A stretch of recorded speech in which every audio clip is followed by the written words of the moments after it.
Presentamos la segunda exposición del artista Patricia Treib en la Galería Nordenhake. La primera fue Grotesquerie en Estocolmo y esta exposición en México viene acompañada por una pequeña publicación, facsímil casi, de un bloc de notas como un conjunto de obra en papel en su mismo tamaño impreso. Esta exposición se llama Oscillations y demarcan este espacio pictórico que ha ido creando el artista con una identidad muy propia y unas formas que han devenido como un alfabeto o toda una tipología de caligrafías. It's the first time that I've shown a large group of works on paper that are an important element of my work, but they're usually something that's more private and behind the scenes. The exhibition consists of 35 paintings on paper. They're both works in themselves, so not just sketches, but I consider them paintings. They also serve as what I call or consider scripts or scores for my large works on canvas.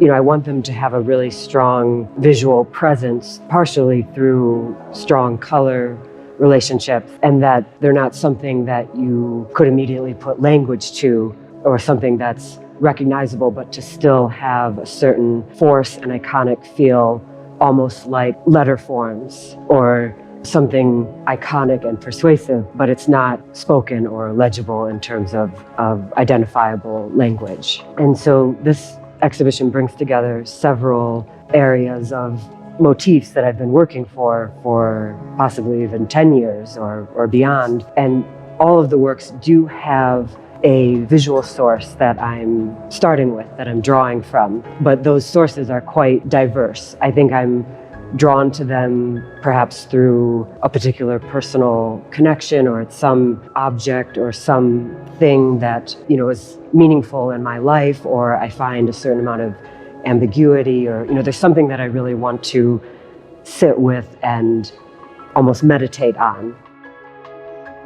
I'm interested in not so much in a portrait or capturing that subject per se, but it's more about the process of looking at it and the process of spending time with it.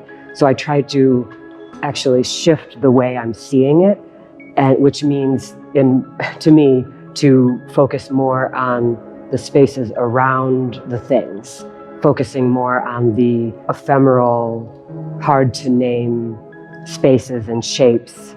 And then I try to emphasize those spaces through the way they're painted, just to kind of build them up into more of like, have an iconic presence, and little by little having those areas overpower what would be the nameable elements, like the more solid physical parts.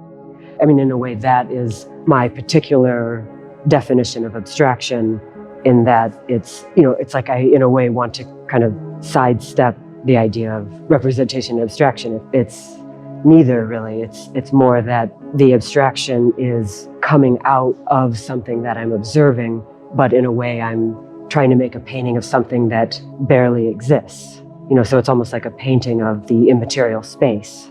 So it's like the thing itself wasn't really solid in the first place.